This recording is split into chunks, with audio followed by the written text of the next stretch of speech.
almost every building is built after year 2000. They are mainly office buildings, offices for big national, international concerns. There are many shops and cafes and restaurants, and there are also quite a lot of apartments, very expensive apartments.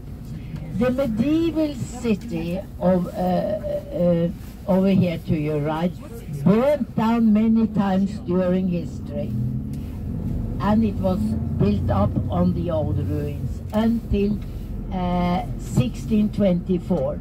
After a big fire, the city was built here to your left, called Christiania.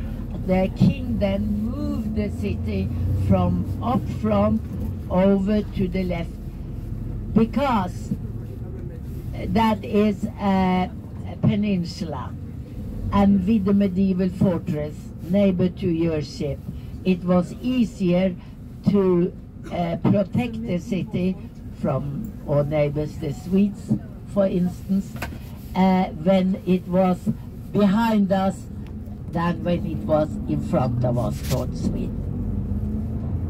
Here on your left-hand side, you have our quite new main library, very modern, opened here 2 years ago,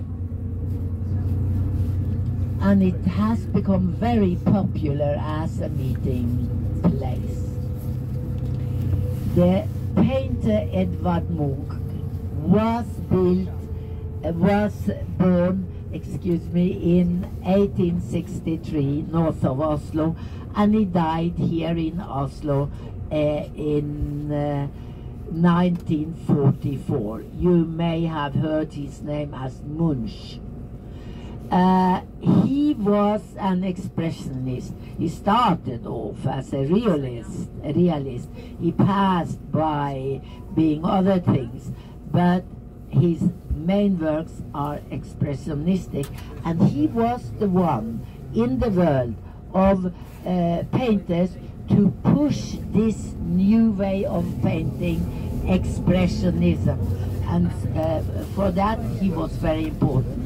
So the museum is down on your right. There is a river parting Oslo in two. The river is right below on your right. On the other side is the eastern part of Oslo, and on this side the western part of Oslo.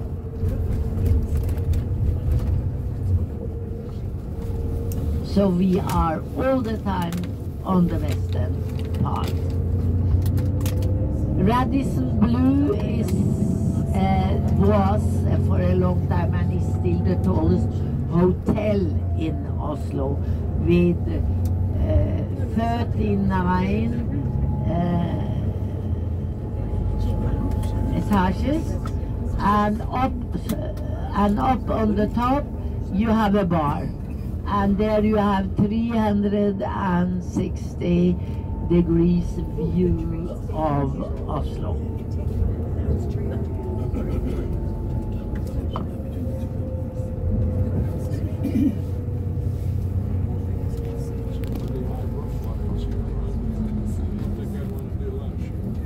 The churches you see in Oslo and in Norway are Protestant Lutheran churches. We have in Oslo also other Protestant churches. We have Catholic churches. We have a synagogue, two actually, but the old one is more a museum now, and we have more and more mosques. The main church of Oslo is up front, and we will be passing it. It's called Oslo Domkirke, or Vår Frelsers Kirke. We will be passing it. Here on your right hand side you have a brick building. It's a piece of art in itself. It's Oslo Spectrum. It's a big hall for ice shows and horse shows and big concerts, etc. The main church up front was inaugurated in 1697. Behind the main church you have the so-called church bazaars. They were a marketplace in Oslo in those days, long time ago. Today you have many different shops there. You can buy many different things, and you have cafes and restaurants also on the inner side behind the church, the inner side of the arcades, and there you also have artists, handworkers. They have their workshops and they sell what they make. It was in this church that the king and the queen once married, now many years ago, and also where their son, the crown prince, married not so many years ago. Oslo, when it was built, it raised here, was a commercial city in the middle of many farms. Oslo is still a commercial city. Oslo was, after the Industrial Revolution, a industrial city. A lot of industry grew up along the river and up north, but this industry is no longer there. It has either closed down or moved to cheaper land and cheaper labor.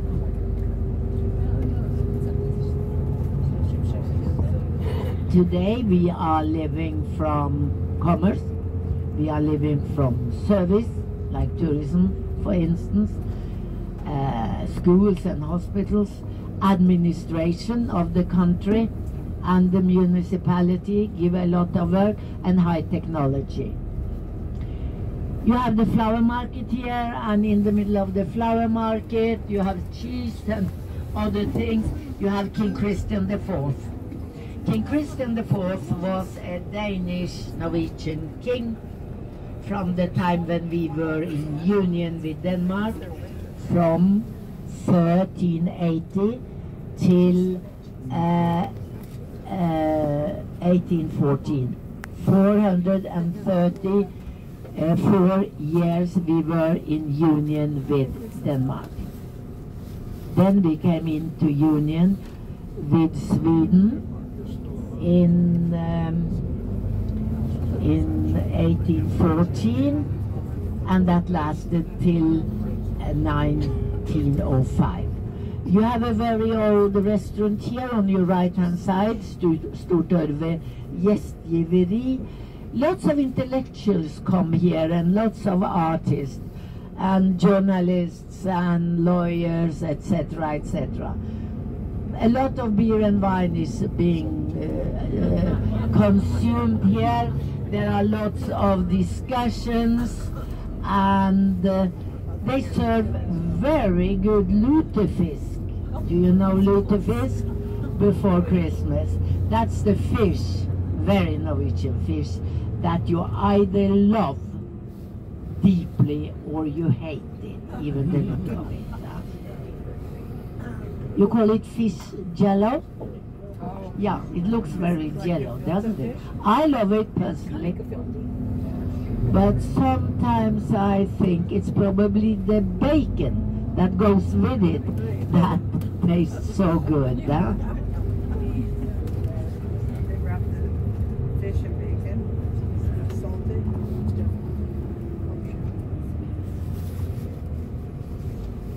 I'd try it. Up front you have Hotel Bristol. Bristol was one of the 3 big luxury hotels in the city before. Hotel Bristol, Hotel Grand at the main street, and Hotel Continental. But now we have so many hotels. The main street, by the way, we cannot drive along it today. The main street goes from the Royal Palace down to the Central Railroad Station by the Opera. It is called Karl Johans gate because it was laid out when the Royal Palace was built in the 1850s by the Swedish Norwegian King Karl Johan. We cannot drive along Karl Johan, the upper part. The lower part is a walking street. We cannot drive it today. It's closed for one reason or another. I don't know. But we will cross it.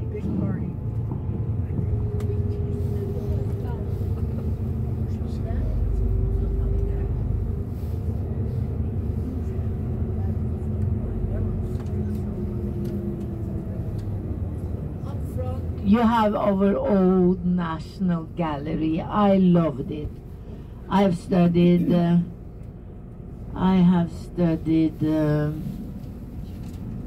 history of art, and I loved it. It's empty now. We have built a new National Museum, and they have closed the gallery. I'm sorry. Okay. So we are driving around now, but I can really see my old gallery. I used to work a lot here, and I loved it, but they didn't ask me, they just closed it. I was demonstrating outside with lots of friends and colleagues and art, people who love art, and it didn't help a bit. I did my best. Normally I'm not demonstrating for a lot of things. Up front, on your left-hand side, you have the Culture Historical Museum. But I would have done a lot of different things here together with the National Gallery. I have all the plans in my head, and they will stay in my head.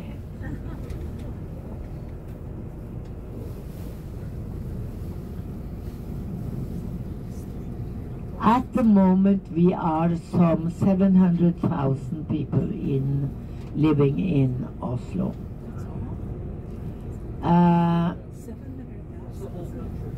The whole country's population is somewhat over 5 million.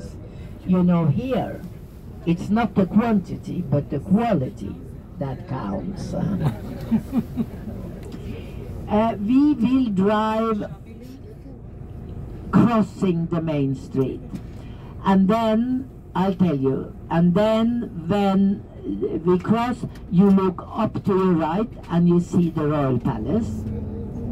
It's located in the Royal Park, which is open day and night all year round to the public, where you can go strolling. I don't know when your ship is leaving, and you look down the main street of Karl Johans gate, up here by the Royal Palace. It is a parade street. Down by the railroad station, it is a walking street. And there is shopping area in the main street. There are many malls like Palais, Høyer and others, and there are many shops in the crossing streets of the main street, and behind the Parliament building, which is also on the main street, you have very luxury shops. On the main street you have the 3 old university buildings. They are up front here. To your left, Domus Media, Domus Academica and Domus Bibliotheca, holding only part of the law faculty today, and some administration. You have the National Theatre, opened here in 1899, above all the theatre of Henrik Ibsen, or world-famous dramatician. You have the Parliament building and Grand Hotel. The street goes down to your left, the main street, and the royal palace is up to your right. Oh, there it is. King Carl Johan is riding in front of the palace, and King Harald V and Queen Sonja is living in the palace. They have their apartments, they have their offices, and a lot of representation rooms, and they are representing Norway there amongst many other places. And you cannot come in unless you are invited by the king or the queen. Up front on your left hand side you have a tall, slim man in bronze. This is the present king's grandfather, King Håkon VII. He was a Danish prince. He came here in 1905 as King Håkon VII. Our royal family were the same as the Danish originally, you know. If you look with him down left, you see again Akershus medieval fortress, your neighbor. This is Henrik Ibsen Street. Henrik Ibsen lived here the 30 last years of his life.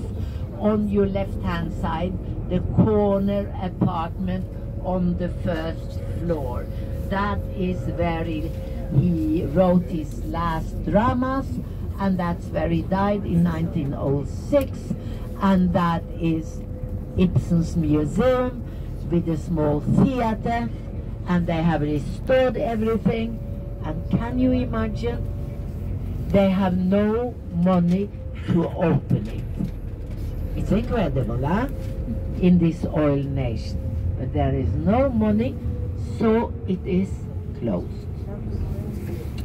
Up front, the corner building, whitish, that is the Norwegian Nobel Institute, where the Norwegian Nobel Committee, consisting of 5 people, are working all the year to decide who is going to be awarded the most important prize in the world, I think, the Nobel Peace Prize.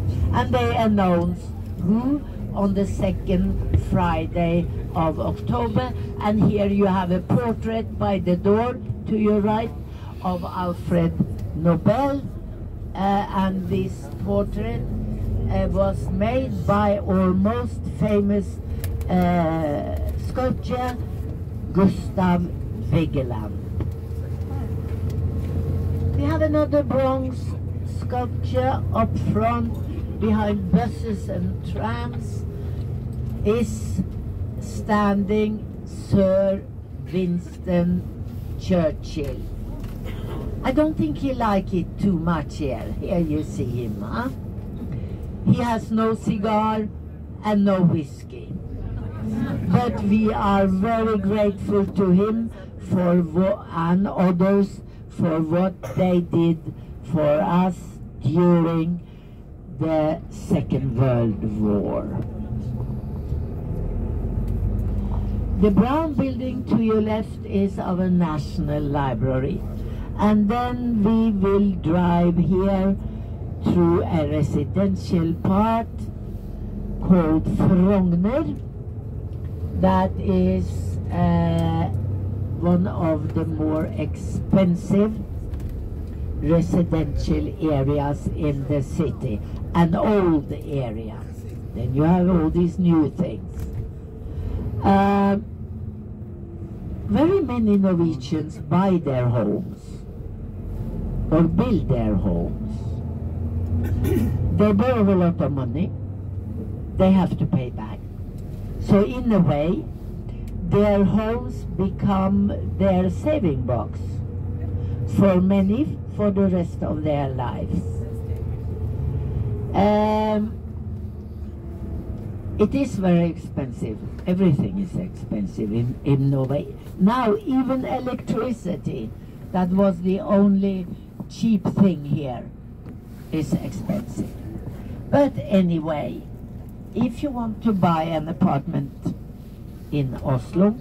The average price is between, it alters a bit all the time, between 70 and 80,000 Norwegian kroner per square meter.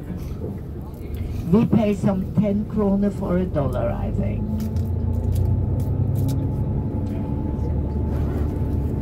And that's the average price in Oslo. But these areas, you don't get it that cheap. In these areas, it is more around 90,000 Norwegian kroner per square meters. And you have to have a few square meters to be able to live there. So it becomes quite expensive.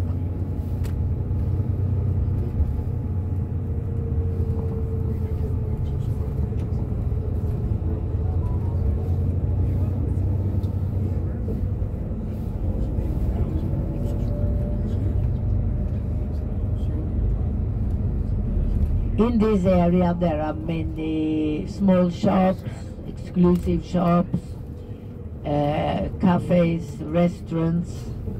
Some of the restaurants are quite expensive. But people are walking around. They are buying in, they are sitting down, they are drinking and eating. They seem to have a lot of money, huh? And not so much work. Sometimes I'm wondering from the bus, who is paying for all this? It's not always easy to understand. Our most famous sculpture during history of art in Norway, that was Gustav Vigeland. And Gustav Vigeland lived at the same time as the painter Edvard Munch. Vigeland was born in 1869 in a town down south, and he died here in Oslo the year before Munch in 1943. He signed a unique contract in 1921 that gave him immense possibilities and us immense possibilities. He signed it with the municipality. They built for him a big new modern atelier, a building where he could also live, and they gave him a part of this park to work in. And he gave the city all his monumental art, monumental sculptures. He was the only artist in the park, and he was his own architect, and he designed every gate, every staircase, every lamp, everything. It's a unique park in the world, really. And lots of sculptures concentrating around the theme, the life circle. It's people, different ages, generations, life situations, communications in bronze and granite. And his main gate is here to your left, and there is an 800-meter axle filled with sculptures, and there are also a few sculptures around in the park. The park is immense. It's 80 acres. It has restaurants, it has kindergartens, it has tennis courts, sports stadium, ice skating museum, an open-air swimming pool, big lawns. You may sit down on the lawns, you may eat your picnic, have a sun bath, you can come in the park with your dogs, your mother-in-law, your husband. You can bicycle in the park, the kids can play in the park. It is an oasis for the people of Oslo, the inhabitants of Oslo, this park. The Frogner Sports Stadium here to your left was a famous ice skating stadium. I don't know if you know Sonja Henie. She was trained here on this stadium. It looked different then, by her very ambitious and very disciplined father. And she created ice shows, and she was in films, and she was the best dancer on the ice for years and years, winning Olympic medals and world championships and everything. But it was here on Frogner Stadion that she was trained, and they lived in the neighborhood.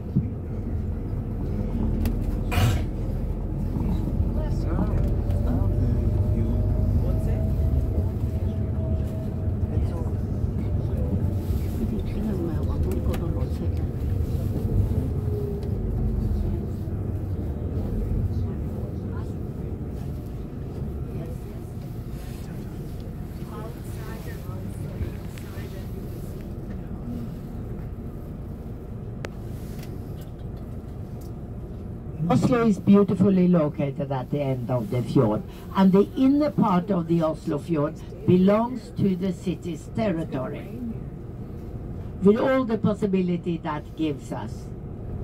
There are a commercial harbor, there are many private boat harbors, yacht clubs, there are beaches, even in the city center, a small beach. There are every possibilities. And then you have a lot of possible cultural life in the city center.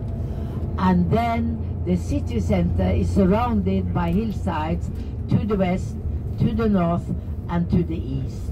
And on these hillsides, which are still in Oslo, you have residential areas, and behind the hillsides you have vast forests that belongs to Oslo.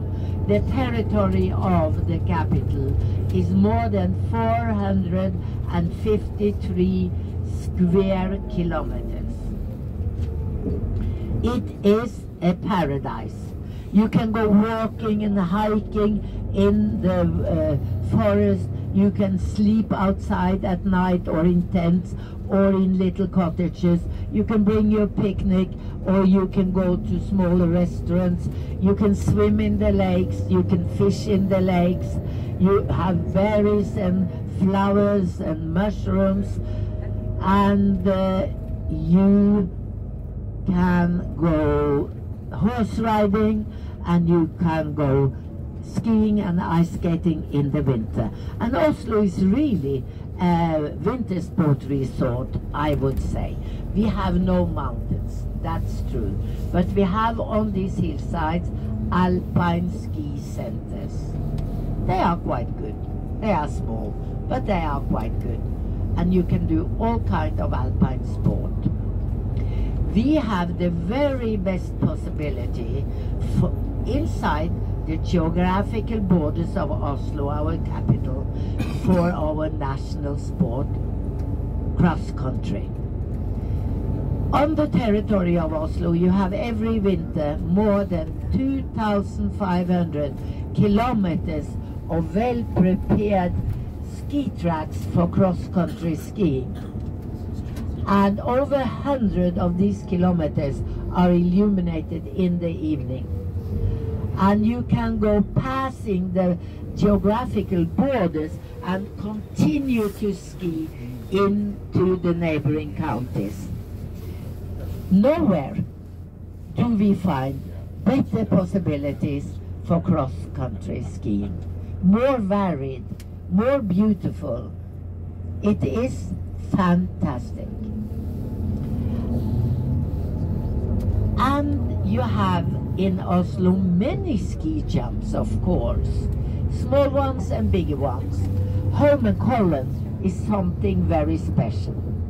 Holmenkollen ski jump is considered to be the oldest ski jump in the world, which is still in existence and use, and it was one of the first ski jumps ever made.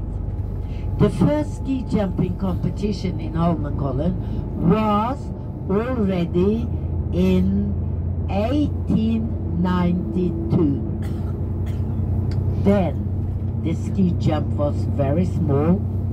It was built of snow, and the longest jump was 21.5 meters. That's nothing, but people found it scary, huh?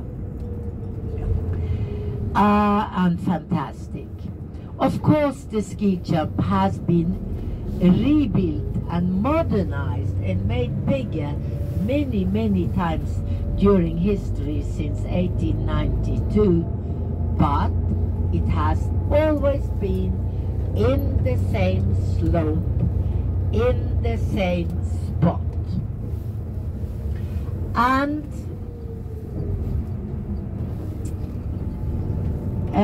Holmenkollen is not only a ski jump. Holmenkollen is a ski arena for cross-country, and with bridges that you will see over the street. It is linked to the forest, and it is a biathlon arena for cross-country skiing and shooting. Holmenkollen was Olympia Arena in 1952 when Oslo hosted the Winter Olympics. Unfortunately, I can remember a little of it. We have also had several world championships here. There you see Holmenkollen up. This grey construction you see every now and then is Holmenkollen ski jump. We have had world championships, many other championships, biathlon, everything. And we have Holmenkollen International Ski Festival every year in the month of March. And that is something very big here in Oslo. And that's when the ski elite from all over the world come here to compete. Jumping and cross-country skiing and combination. And people are invading the place to see. You see the ski jump up now?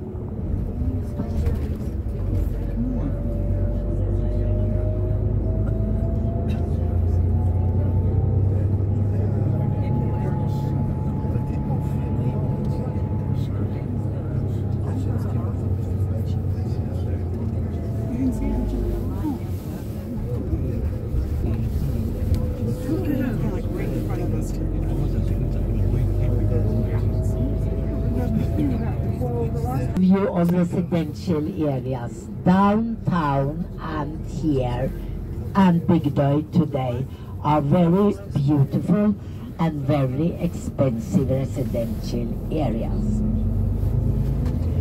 Private homes are mainly built of wood here in Norway. That is not so in Europe.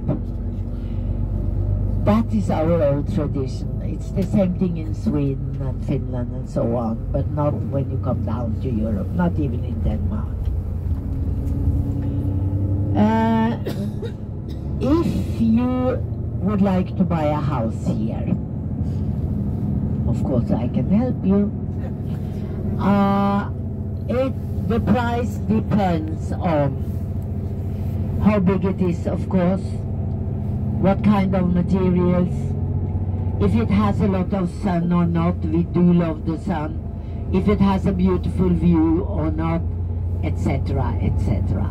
How much is it? The prices here in this area varies a little bit, but they are all high. Probably we can find a quite small house that is some 100 square meters, 110, hanging on to the neighbor's house. Lots of them do now, for probably 15 million Norwegian kroner. but somewhere between 15 million Norwegian kroner, I'm sorry, I'm not so very good with this currency, and 20 millions. You have some examples of them up here on your right hand sides, these little white ones. I haven't heard that any are sold recently, but they have a garage and everything. But you will certainly want a house that costs more. So some 25, 30, 40, 50, some properties, not so many, up to 100,000 Norwegian kroner. And you can find even more expensive than that. But when you think of the fact that the average income in Norway is brutto, and we pay taxes, brutto some 550,000 per year. You don't buy a house here on that. That's for sure. If you haven't inherited something, or you have a wife that earns much more than you, or something like that. Beautiful view every now and then. Costly view, ladies and gentlemen. You can stop to make picture. The metro system here, the underground system, is underground only in the city center. Then it comes up like little trains, different lines going into the different residential areas, even over to the neighboring county on one side. And you see this little train here.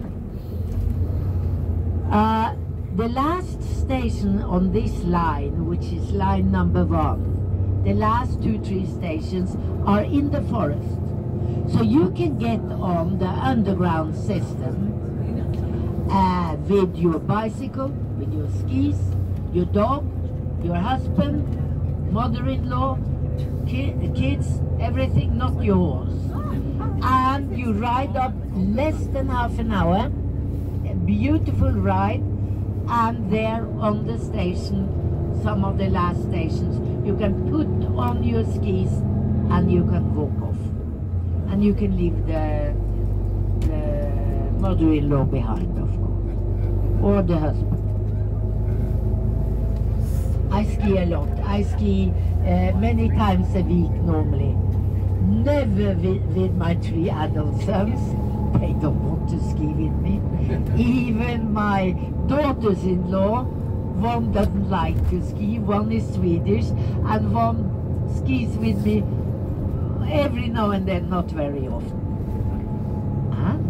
That's life, isn't it?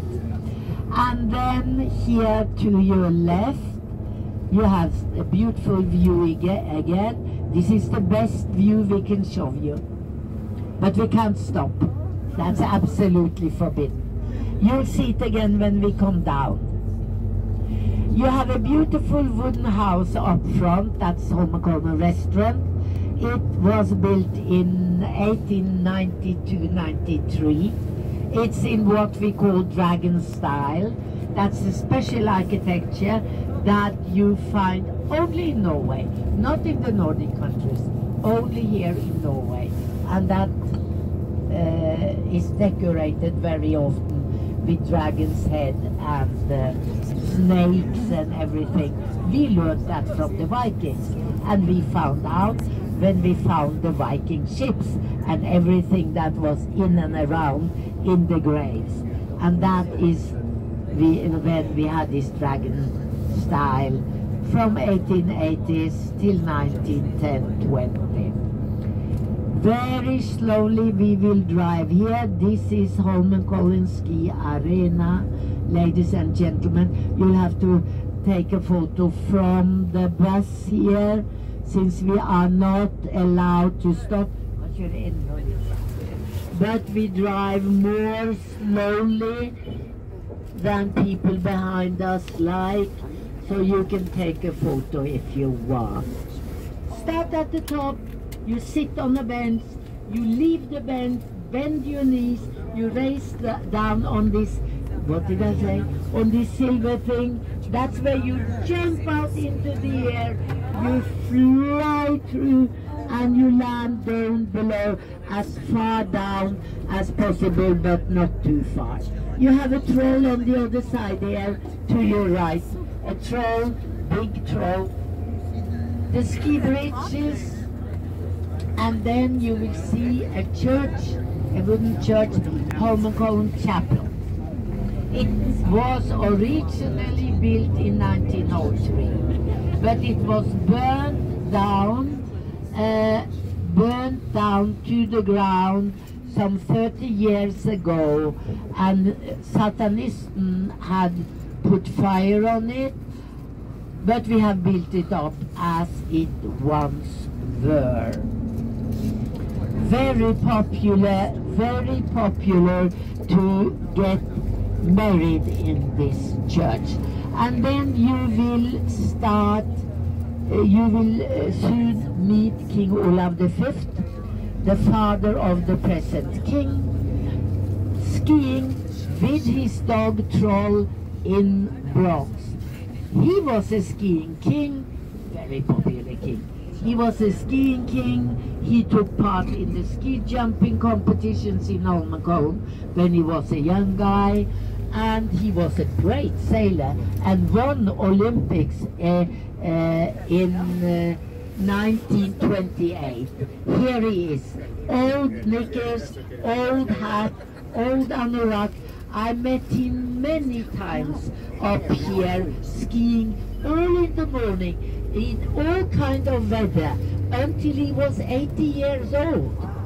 Then he took ill and he died when he was 85 up here in a wooden castle like a fairy tale on a winter day in 1991.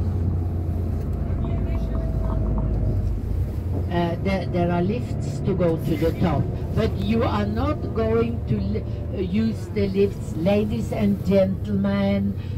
There is no room on time, nor is it economically included in the tour to go into the ski museum, nor absolutely not to the top. I'm awfully sorry, but that takes much too long time, and when you come down, I am gone.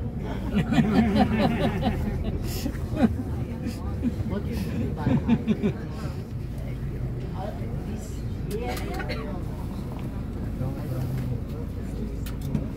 that? Okay, we take a break here of 20 minutes. Ladies and gentlemen, please, in 20 minutes, everybody is sitting